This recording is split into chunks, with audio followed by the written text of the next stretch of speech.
Как подать заявление на процедуру внесудебного банкротства? Первый шаг – узнать о своих долгах. Для этого нужно зайти на сайт кредитного бюро. Для применения внесудебного банкротства сумма долга не должна превышать 5 520 000 тенге, а срок просрочки по платежу должен быть более 12 месяцев. Второй шаг – узнать, имеется ли имущество в личной или в общей собственности. Для этого зайти на портал электронного правительства egov.kz. Третий шаг. Необходимо приложить документы об урегулировании долга с кредитором, банком второго уровня, либо микрофинансовой организацией. Документом урегулирования считается отказ банка в урегулировании, копия заявления, либо подтверждение о направлении заявления в электронном формате в случае отсутствия ответа банка.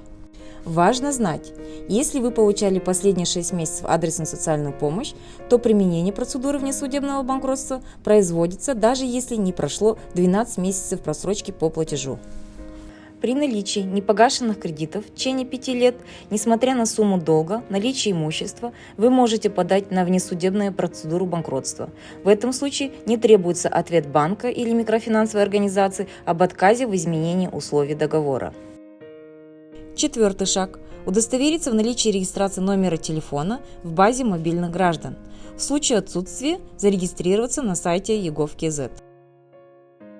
Пятый шаг – отправить заявление о применении процедуры внесудебного банкротства через портал электронного правительства.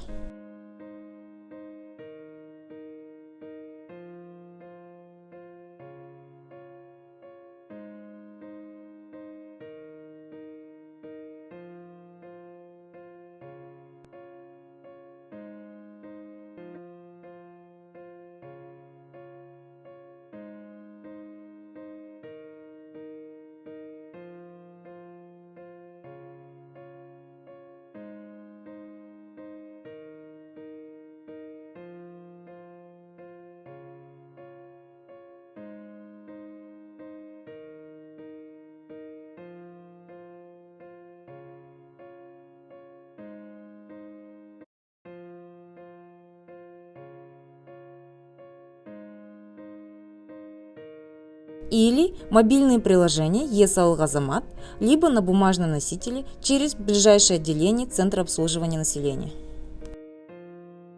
Шестой шаг.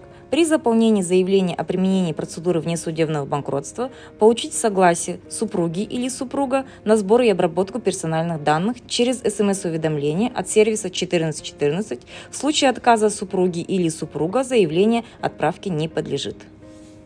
Седьмой шаг. Получить результат рассмотрения заявления через СМС-уведомление от сервиса 1414 в течение 15 рабочих дней. Необходимо знать последствия после объявления гражданина банкротом.